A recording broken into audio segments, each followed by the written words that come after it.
Welcome into the Illini Inquirer podcast. Jeremy Werner, Derek Piper here at State Farm Center, where Illinois basketball bounces back from a not so good feeling loss to Indiana at home with a 69-60 win over Ohio State. Didn't feel that close, but Ohio State had 8-0 run to make the score look a little closer, but a pretty dominant defensive performance for Illinois and a pretty dominant home victory over Ohio State team that is reeling. And Chris Holtmann doesn't sound like he's that positive about his team right now.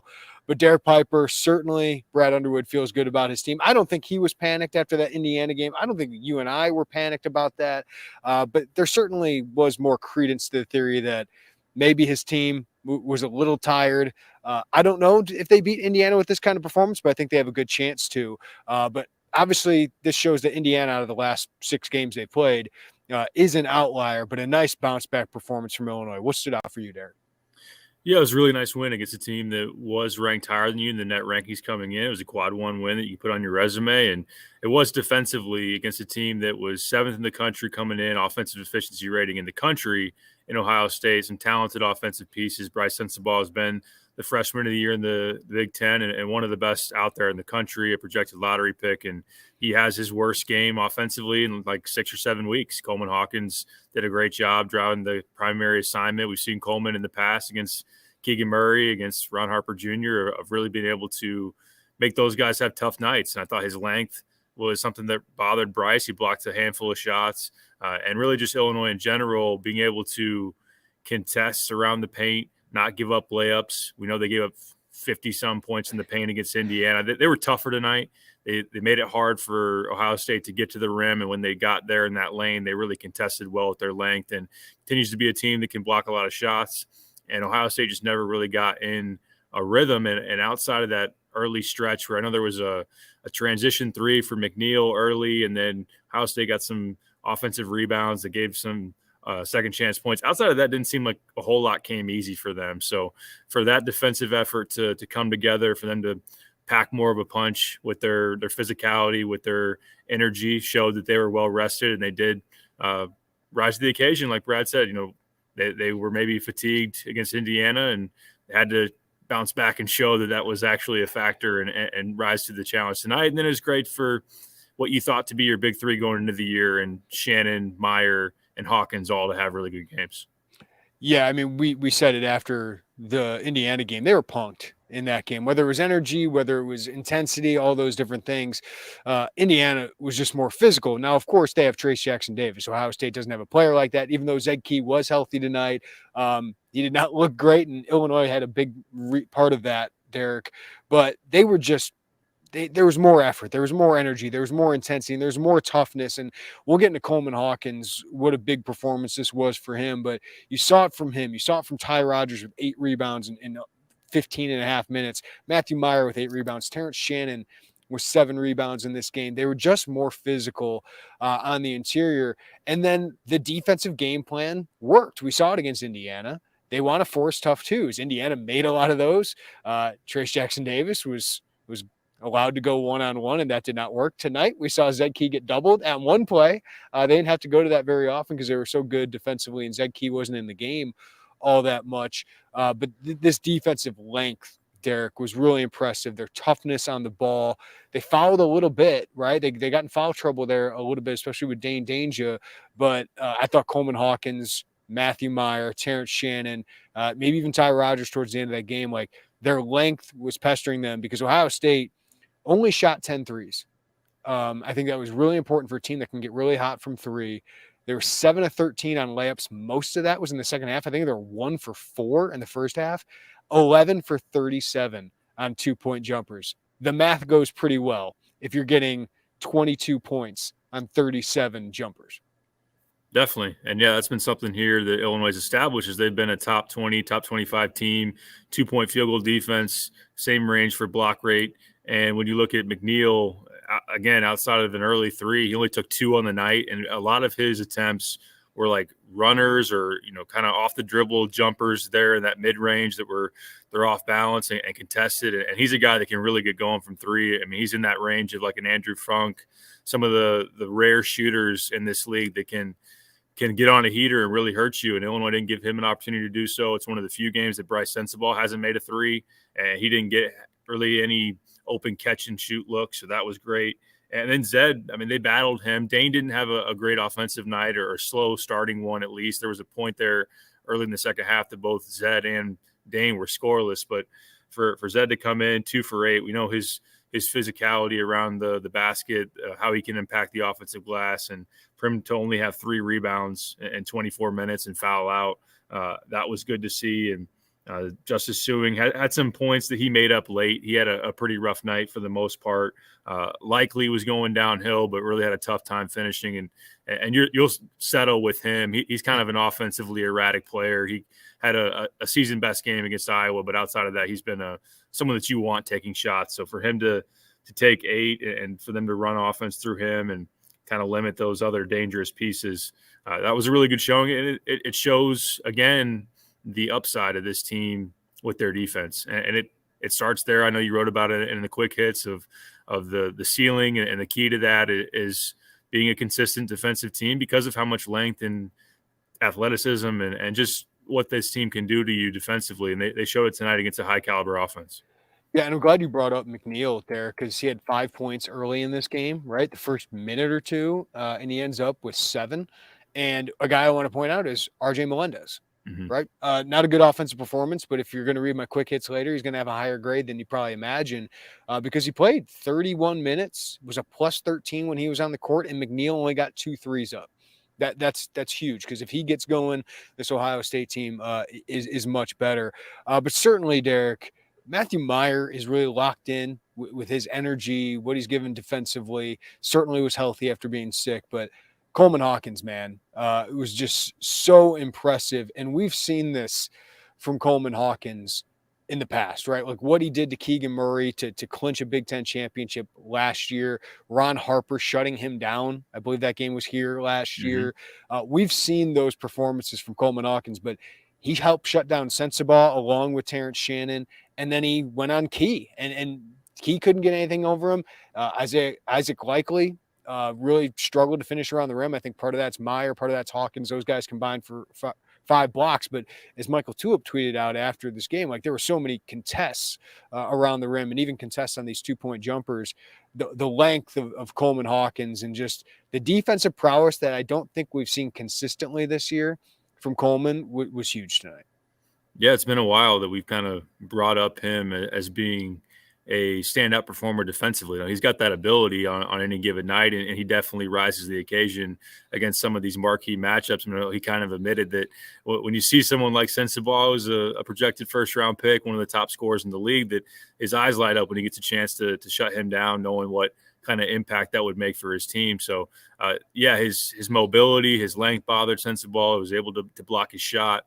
It didn't let Sensabaugh's physicality knock him off his spots and allow for fouls and anything like that. So that was one of the examples that lines up there with Keegan Murray last year here in this building when he did a fantastic job. Same with Ron Harper, where the next level is going to look at that and say, man, with the skill set potential that is there offensively, and just but it starts with defense. And that's really where his breakout last year started.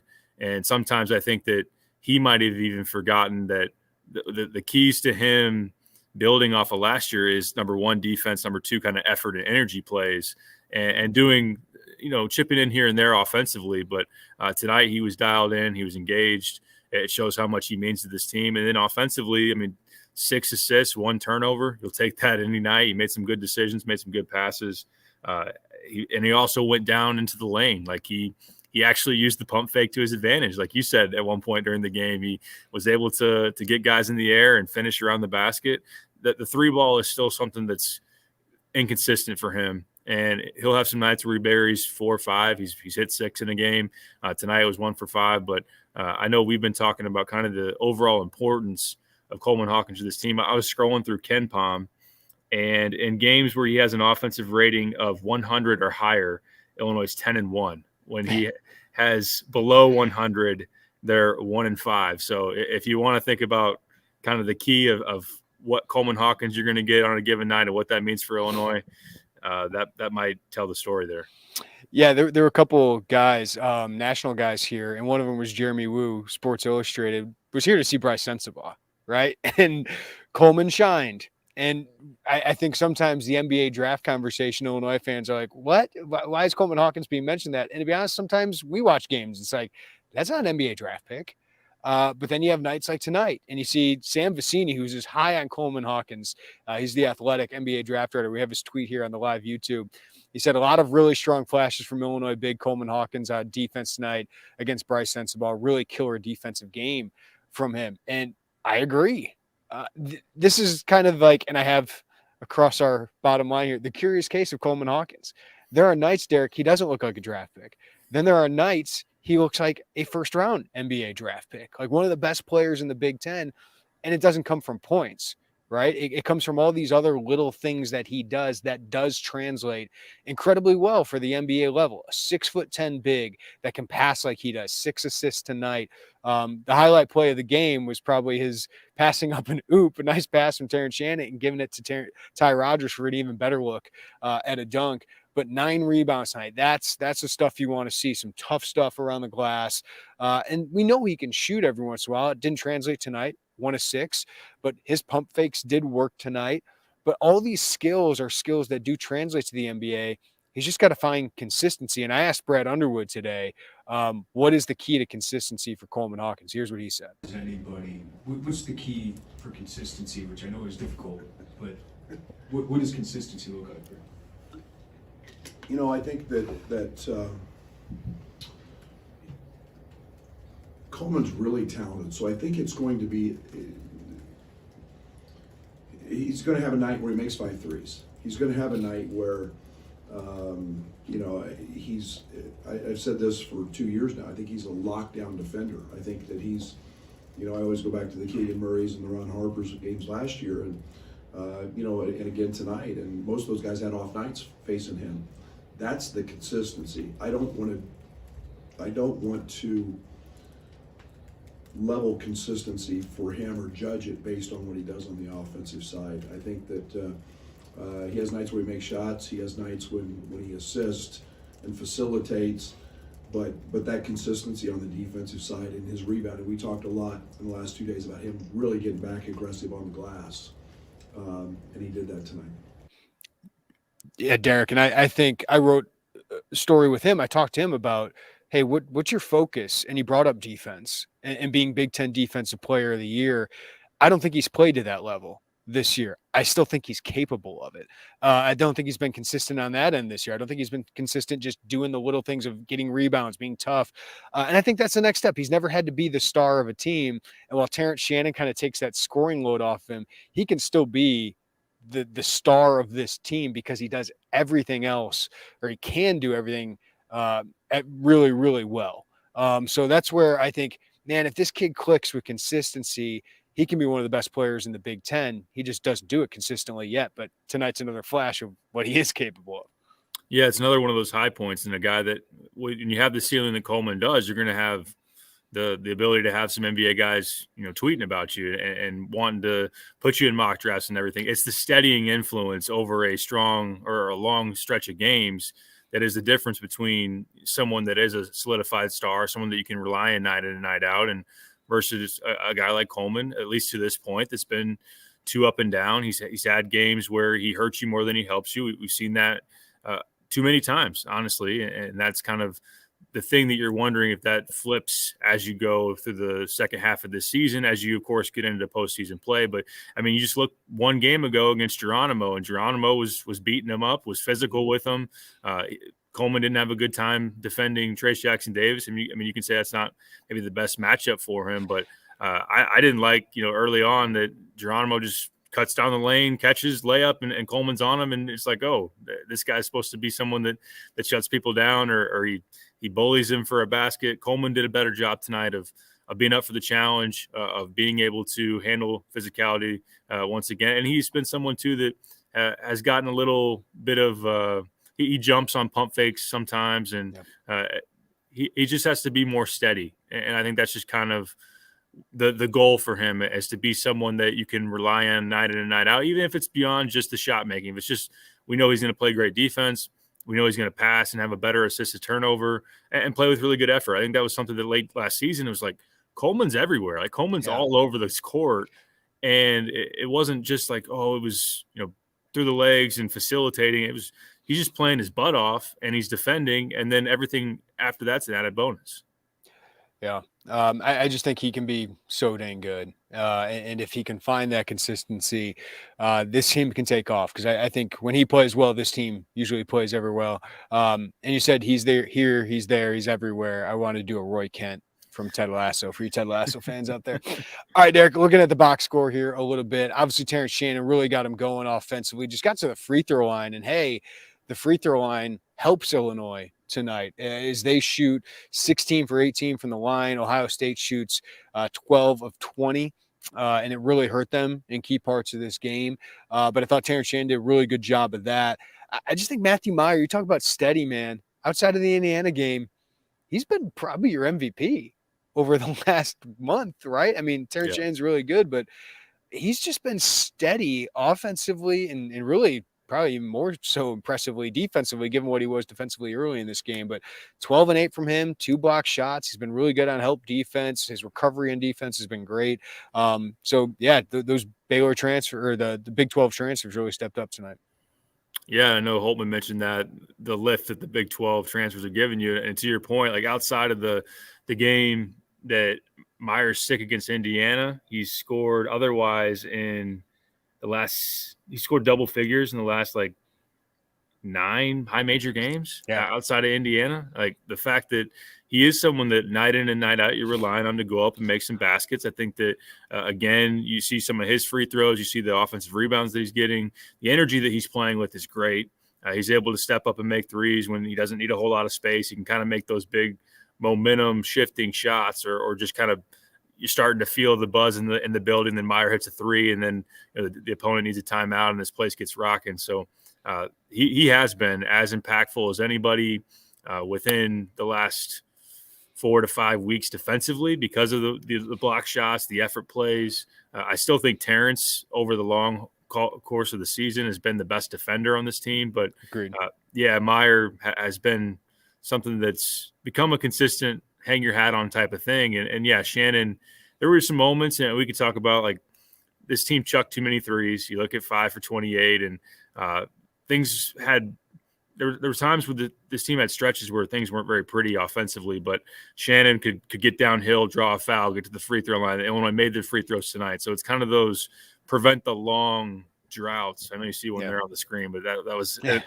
in garbage time. The long droughts, because you can get to the line, Shannon brings that. And then in transition, you look at the fast break points, 16. I was going through the game notes, 16 fast break points. That's the most Illinois had in a high major game all year. So being able to complement that with running some good spread and ball movement, that's where the offense can take another step. Yeah, the offensive numbers took a hit over those last 4 minutes. And there were times there they chucked too many threes. Would they end up today? 19 of 31 from 2, so about 65% there, and 17-18% from 3. They got into that a little bit tonight. Terrence Shannon chucked a few up there. I thought at times they fell in love with that a little bit too much. But when they did get downhill, when they got stops and got rebounds and pushed in transition, 44 to 30 and the rebound numbers is huge, and that helps you get those transition buckets. And then you limited Ohio State to 1. A free throw.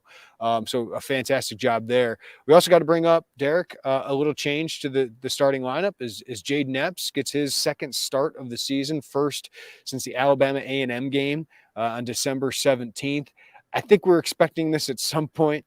And Brad Underwood basically said, yes, put more pressure on opposing team defenses because Jaden Epps over Sincere Harris offensively is a huge upgrade. Not the most efficient night for Jaden. 5 of 13.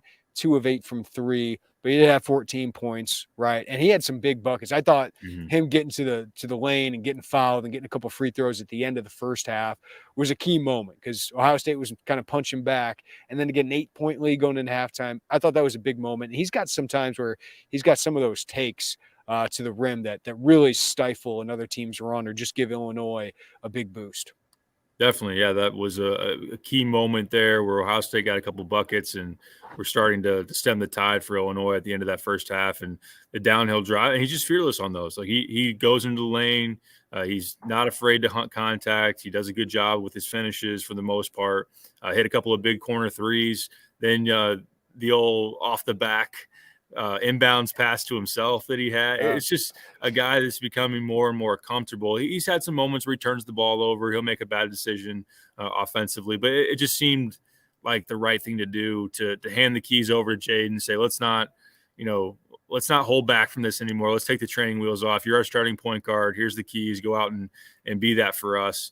And I think that for the most part, yeah, you'll take 14 points. It did take 13 shots to get it, but I think in general, you like the way that he's trending, and hope that he can just continue to settle in and grow and know that it is there in his hands. Not to put too much pressure, because obviously Terrence can make plays off the bounce. Meyer, the spread offense doesn't put too much pressure on a point guard. It kind of is balanced in terms of passing and ball handling. But just to let Jaden go out there and be that guy, I think is the right move. Yeah, he's the best point guard on the team, if you want to call him a point guard. He's not, Terrence Shannon's probably the best, guard off the dribble, creating for others on this team. Coleman's the best passer probably on this team, but Jaden Epps is the best lead guard on this team. So it made sense. And talking about consistency, 7 of the last 9 games is a double-digit score, right? Brad's talked about we need 10 to 15 from him every night. He's starting to do that. He's an all-freshman team kind of guard. Like, he's not in the freshman of the year conversation, but for a really good team, he's playing really well, Derek.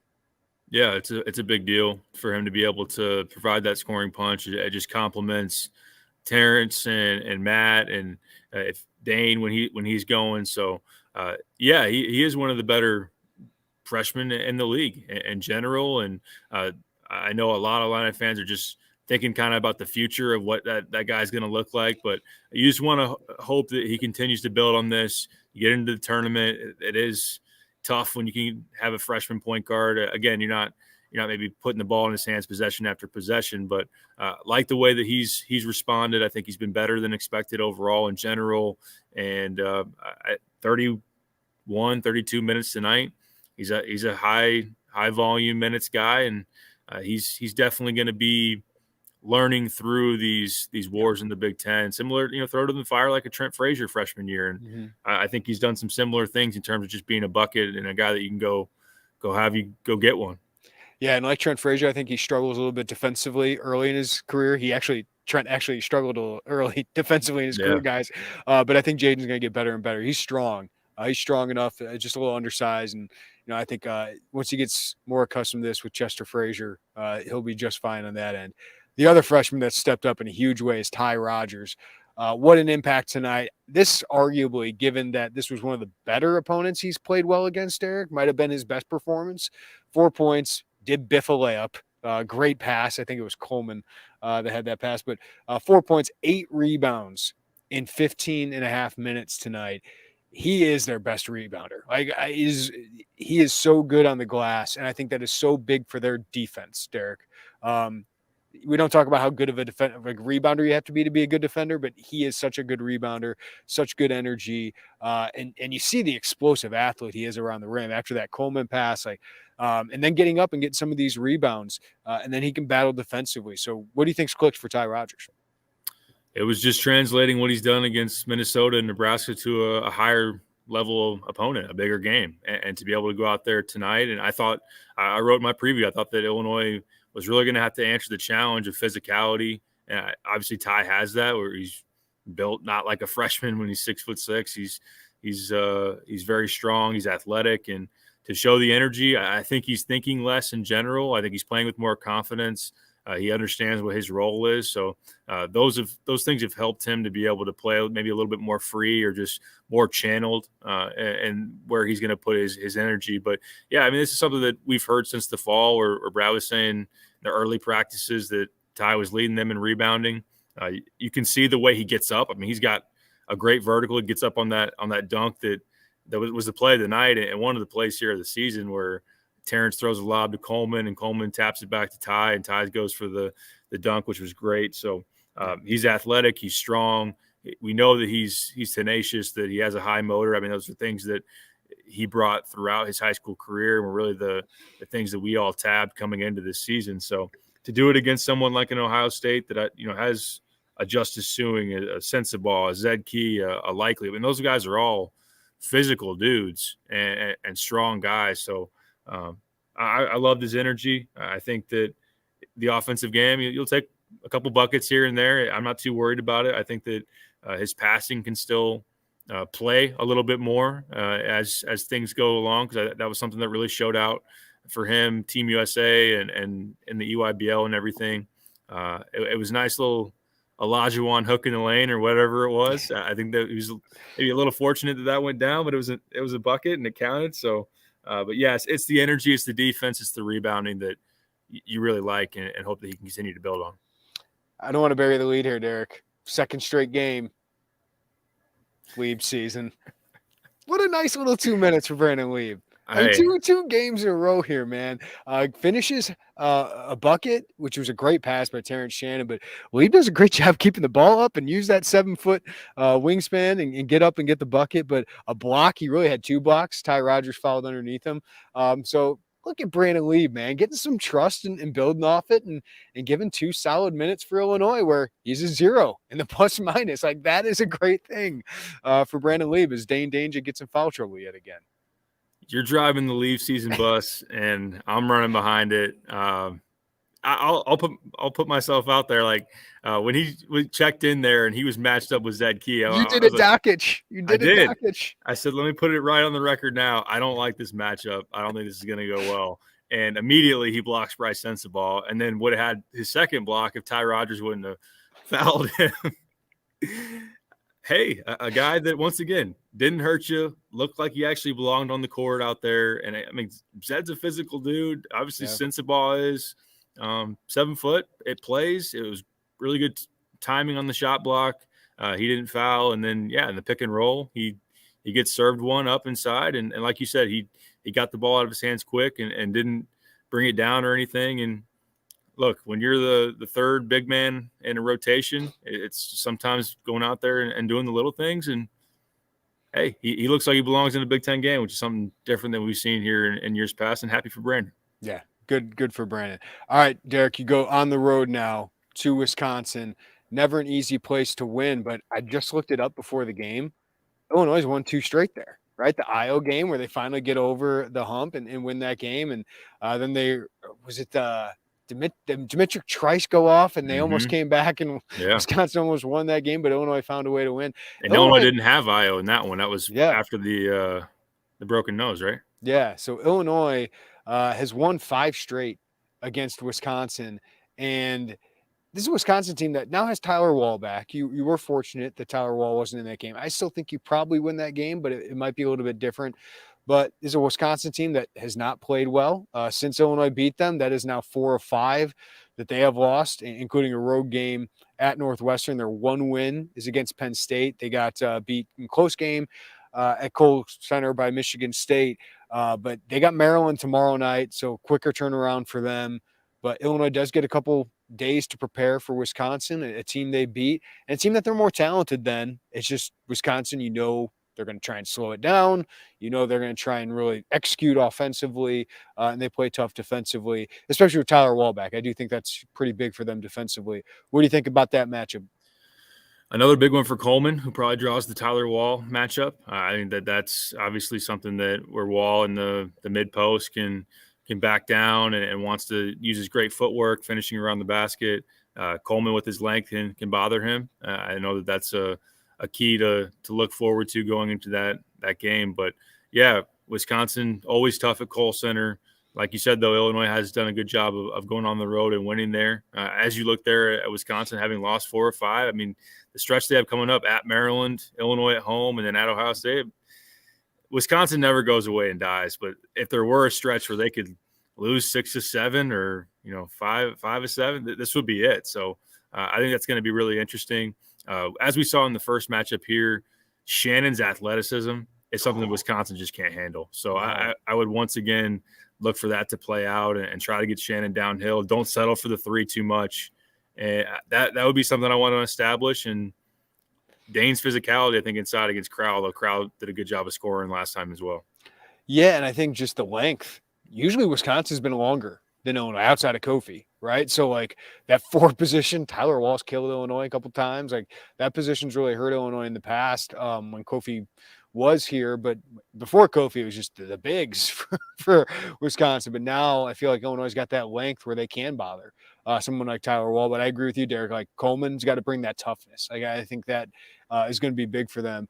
But Derek, as we zoom out, Illinois won 5 of 6. They're 5-4 in the Big Ten in that huge muddled mess that we call the Big Ten right now. Purdue's looks like it's going to run away with this league. I think Rutgers right now would be my second best team in the Big Ten. I just love what they bring. Good win over Penn State today.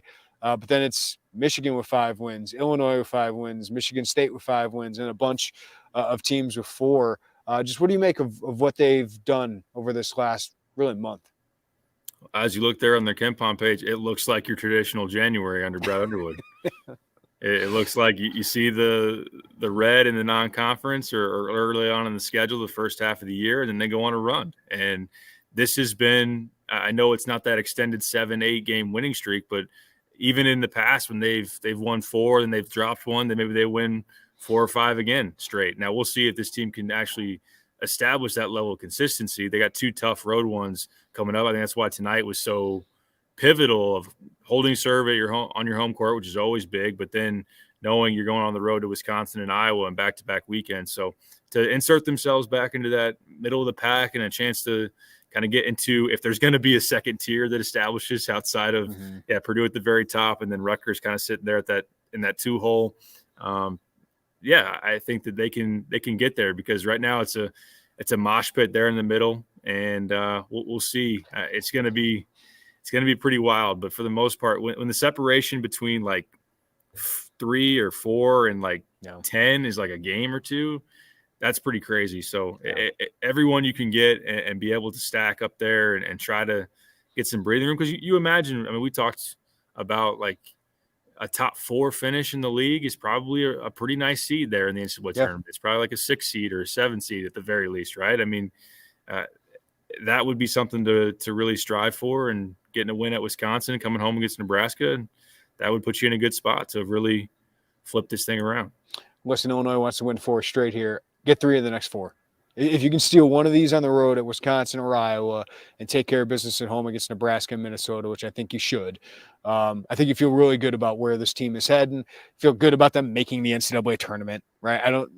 This is an NCAA tournament team, but like, put that to bed if you win 3 of the next 4, because you're going to win a couple more games to end the season, and then gives you a chance to be a top 4 team in the Big Ten, which 4 straight years of doing that with some roster turnover, losing All-Americans, will be pretty impressive for this program and Brad Underwood. All right, before we get out of here, let's take a few of you guys' questions on the live YouTube. Appreciate you guys that join us on the live YouTube. More than 250 people on right now. I did see Joseph had a great question. Do you think we'll ever figure out what this team is? It is such a wild roller coaster ride. I will tell you, Joseph, yes, it is, but it is for 11 other teams in the Big Ten, Derek, right? Like night in, night out, unless you're Purdue or Minnesota. Purdue, you think you're going to win every night. Minnesota, you think you're going to lose every night. Every other team, it's basically, what team are we getting tonight? And it's kind of fun. It's entertaining to me as a bystander, but I can understand as an Illinois fan, you think it's inconsistent, but I would say they are playing as consistent as they have this season so far with 5 of the last 6. It's just that Indiana game left a bad taste in your mouth, understandably so. It's Indiana coming in and crushing you on your home court, but that is the outlier of the last 6 games, and you're going to have those in the Big Ten.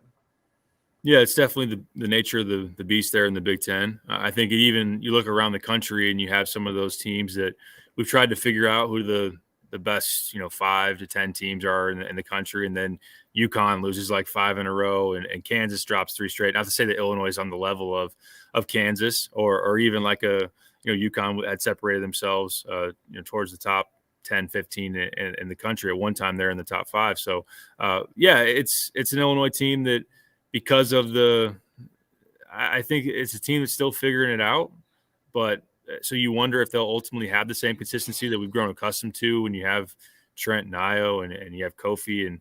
But like you've said, and we talked about, like, the defense, if that really is going to establish itself, maybe Illinois will. I mean, not that the Big Ten is always going to be tough, and you're going to have games when you go on the road that will be tough to pull off. But if this team can really establish that toughness, that defensive ability to shut teams down with their length, then maybe we can see them string together some more wins here and be more of a consistent entity. But I think it is a team that's very interesting. They're up and down. They're never not interesting. That's what that's the motto of that's my motto for this team. They're never not interesting. Yeah. And I think that's true of a lot of Big Ten teams. But like outside of Purdue and Rutgers, like Michigan's got to be frustrated with their team. They're 5-3 in the Big Ten, but 11-8 overall. I guess Northwestern's probably pretty happy about being 4-3, and I would say Chris Collins certainly is to maybe stave off some hot seat talk. Michigan State's probably frustrated with 13-7. Indiana certainly was frustrated a couple days ago. Maybe they feel like they're clicking now. Iowa's like Illinois, 4-4 right now. I think they're capable of being as good as a team like Illinois. Maryland has really hit a rough spatch here. I mean, look across the court tonight, Derek. Ohio State had top 5 Big Ten hopes and a similar roster to Illinois in that they had some guys coming back, but not many. Good freshman class and a bunch of transfers, and it's not working out for them. Like Chris Holtmann felt like it sounded like a guy who felt like he was on the hot seat tonight, which I think is crazy because he's got a top 5 program in the Big Ten the last 4 or 5 years, but that's not going well. So it's sometimes it's nice to look across the way and see, these other teams are probably more frustrated than Illinois and Illinois fans are. Right. Yeah. You look at Ohio State, have dropped 6-7, and some of the Q&A tonight, I guess they might have to tell Chris Holtmann that, look, your net ranking is still probably top 35. You're still probably okay. Right. You might still be, like a 7 or an 8 seed at this point, but no doubt, they've been, like you said, in a similar boat as Illinois of trying to piece this thing together with transfers, a talented freshman class and some holdovers, but obviously it's not going as well as what Illinois has done here recently. It's the exact opposite. In fact, when Illinois won 5-6 and Ohio State's lost 6-7, Indiana, we'll see. I mean, they're starting to look like the team why, people pick them at the very top of the league. Yeah, I know. And Race Thompson only played 4 minutes against Michigan State, but him coming back earlier than people expected. And Trace has been unreal here recently. So they could make it to where their fans are feeling pretty good here in a couple of weeks if they keep this thing going. But, I mean, for the most part, anything in that 3 to 11 range is just a mosh pit and a lot of teams that are maybe displeased or just too up and down. Or, Iowa had won 4 in a row before getting smacked in Columbus, and they gave up 56 points in the second half. So it is kind of like we said going in, it's a league full of it's a deep league. There's a lot of good teams. We'll figure out if Purdue's truly elite. I still question that, but they got a dominant big man and everything, and they're consistent. They're consistent. We kind of keep circling back to that. And I do think that Rutgers, obviously at home, it's always going to be a crazy challenge to go win at the rack, and they got some vets that you trust and play good defense and everything, and they've just earned that solidified number 2 hole. All right, Derek, I'm throwing a grenade in here. Woo Poppy. This team could have really used Brandon Pods. Oh, man. Give me your Pajemski take. Great year at Santa Clara. Awesome year. I'll be honest. I haven't seen much of him playing at Santa Clara. I haven't seen it with my own eyes, so I can't sit here. I know that a lot of people are just probably out there that are saying the whole, Illinois is dumb for letting Pods go or whatever it was. Probably just box score watching. I think that he's a guy that look at this guy. Look at that hair. Look at that. 18 points per game, 8 rebounds. Some pretty numbers, game. Man. It's some great numbers. I was looking through for my mailbag, looking at the ESPN top 100 draft prospects to see, where's Shannon, where's Hawkins. Has Mayer cracked? Mayer is not in the top 100, but Brandon Pajemski is, which is crazy. Yes. I mean, which is wild. So I'm happy for him. I think the circumstances are totally different when he's here. Obviously, the level of competition. Now, it's not like the lower level of D1, like the West Coast Conference with Gonzaga, with with some of those teams out there with St. Mary's and whatnot. But the volume of shots he's taken is a lot. I know defensively his metrics aren't very good, so he's kind of he's going into bucket getter mode, which is what he did in high school. He's getting a lot of shots here. He would not have been the star to be that type of guy. So, number one, Illinois didn't run him off. Now, they didn't guarantee anything as far as role goes, that he was going to have to compete for everything that he got. They were bringing in Sincere. They were bringing in, obviously, Sky and Jaden. I never thought of Pods as a pure point guard or anything. So, he would have had to compete and have nothing guaranteed. Did he get recruited over? Yeah, maybe you could say that. But there have been stretches where Illinois could use some more offensive punch. But for the most part, like, I don't think it's not, apples to apples. Like, oh, he would be one of the top players in the Big Ten if he was here. I think it was perfect for him. I thought going to Santa Clara, I thought that was really smart for him. I think because you're seeing it. He's getting a lot of usage and he can get buckets. He wouldn't have played that role on this team, right? He would have been more in the RJ Melendez type of role, in my opinion. Now, they could use a shooter. Like, I'd probably take Brandon Podziemski right now, especially after losing Sky Clark. But I don't think he's playing the same role. I don't think he's averaging 12 to 15 points at Illinois. When I saw that he transferred to that level, and it's nothing against that level because there's really good basketball, especially in that conference, Gonzaga, St. Mary's, all that, Pepperdine. But I just think that was a perfect fit for him. I was glad he did that instead of trying another Power 5 program. And you're seeing it, like, he's on draft alert now. So good for him. I would think Matthew Mayer translates more to the NBA game at 6'9" and as a shooter. I think you hit it on the head with Brandon. Well, yeah, I mean, and you're not going to play through him at the NBA level either. So that's another thing you got to consider. I think Sincere. This is why the transfer portal can be good. Yeah, right? For sure. Yeah, absolutely. And Sincere to be like, when you have guys that are going to get high volume of shots like Shannon and Meyer, like, you need someone that's going to be. Yes. I don't need shots. I just want to go out there and play my absolute hardest, compete defensively and everything. I think Sincere, for what he's filled, is exactly what Illinois needs. And Pods is in a situation that obviously fits him, like you said. Yeah, it's not a game of fantasy basketball, right, where you just plug these stats in and it all works that way. Like, it's different. And I think he found the perfect fit. I think Illinois is settled into its rotation where it's all working out. Toby Coleman just absolutely covers up so much on defense, just unreal when he plays like that. Kind of what we hit on, Derek. Like, I think he should be an all-defensive team guy. I just don't think he's played like it so far this year. Like you said, Shannon, at times, danger. I thought that slipped a little bit tonight just with some of the effort, but we can see how good this team can be is when Coleman hits his stride defensively. And thinking coming up, Tyler Wall matchup, and then Chris Murray coming up the next 2 weekends. I mean, I think Coleman's going to be huge in those battles. Yeah. Let's see. St. Dominic, I don't get the whole I got to go to the NBA. I think Kofi should have come back. You got NIL money now. So what's the rush to go to the NBA only to be relegated to the G League? I don't get it. It's their dream, right? And Kofi was here for 3 years. I think you were fortunate you got 3 years out of him. You were fortunate you got 3 years out of Io. I do think a pitch would be that you can get better. And obviously Terrence Shannon coming back for another year of college, 2 more years of college even, has been really, really good for his NBA draft stock.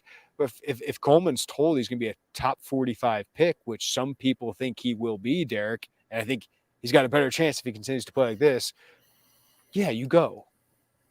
Right? That's your dream. That's what you're chasing. You're going to get paid to play NBA basketball, even if it is in the G League for a little bit. Like, they are paying to develop you.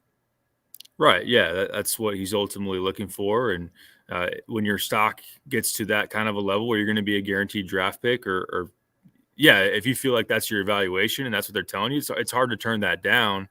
And I don't think the NBA necessarily loves older guys. Like, they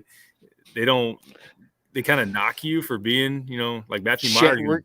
We're going to have that conversation with Shannon. Like, he's going to get knocked because he's not 19 or 20. Yes. He's 23, going to be maybe 24 by the time he gets drafted. Now, some teams might like that. Chris Duarte was a lottery pick despite being 24, but you better be really good if you're going to be a first-round pick and be 23, 24. Right. Yeah, Meyer's going to be 24 going into next year, so that's kind of, I think, part of his evaluation to the next level too. And I mean, does Hawkins want to? Him and Brad have an interesting relationship. They do. I mean, I think it's been good for both of them. I think it has been good for both, but I think there are moments where it's like they challenge each other. That's for sure. Does Coleman want to go through another season of college? And do they want to go to college for another year? Yeah, right. When there's NBA money potentially sitting right there, and let's be honest, an NBA lifestyle, right? Like, Yeah. That sounds pretty appealing to me. Right. I still think that, I mean, tonight, nationally televised game, NBA eyes on it, was a huge night for Coleman. I think in general, I don't think his status, and I'm no draft expert, but just kind of watching him closely, what we've seen of late, I don't know that his status as a for sure draft pick is guaranteed, but he can definitely make it so as he plays out the rest of this stretch. Yeah, I get it. Like, if you're just a college fan, you're like, this guy doesn't even dominate college. Why is he going to be a draft pick? If you watch the NBA, there are a lot of guys like Coleman Hawkins. Right. Like, it just, how does he fit their role? How does he do that? Playing defense, being a good passer, rebounding, and occasionally hitting threes. Like, that is so in demand in the league. And if he can just be a little more steady, because the problem with him is, like, he can be really good or he can be disastrous. I don't think NBA teams want to be like, we could throw him out there and he could defend really well and do what we want, or he could just completely unravel and turn it over 4 times and just not, be a zero for us. There's the Curbelo part of his game, right? If he can get rid of that, then I think he answers the questions of can he be that draft pick. All right, Derek, I think we'll wrap up with this one unless I see a really good one. Travis said, I'm curious to hear Piper or Werner's thoughts on seemingly lack of close games for Illinois so far this season. Something that could hurt them come March. You brought this up, Derek. So it's weird. It's weird. Like, I don't know. The Big Ten is supposed to be, 1-2 possession games. That you go into the under 4 media and it's tense and everybody's wondering which way they think this thing's going to go, no matter what happened in the first. Trying to do my math on the fly, 36. The fact that outside of Texas was really the last nail biter they had, and that was early December. I mean, I think they've only – I know Michigan State was like a 9-point game, but that thing was in hand for the most part down the stretch. There haven't been very many, especially since that Texas game. So this team, when they're good, they win convincingly. When they're bad, they get blown out essentially. So that's kind of the weird part of it. I can't explain it, but I agree with you. I think not in that it's going to hurt them. I'm just really curious what this team's going to look like when they finally get back into one of those games where you got to drop a play to make a shot. Like when you haven't been in those games, then you wonder what the execution is like, what kind of the composure and just how this team responds when you haven't been in very many of those situations recently, or any of them. Toby, Derek saw a lot of white in your kicks tonight. What were we rocking? Just some Jordans, some white Jordans. Just some Jordans. Some Jordans. I don't know that, like, some people are bigger sneakerheads as far as like the name and everything. I needed some new white shoes. My other ones were getting too dirty.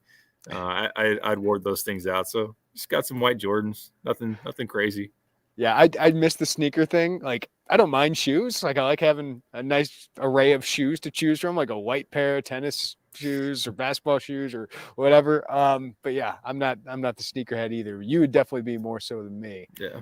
But we're both white males in our 30s. So. Yeah, you're right. No, I don't spend too much time thinking about it. I like shoes, but I don't spend too much time thinking about it. All right, Derek Piper, thank you, buddy. Thank you to everyone listening live on our YouTube page, watching us there. We like to add some things, whether it's Brad Underwood clips. We're going to keep adding to this. But great conversation as always.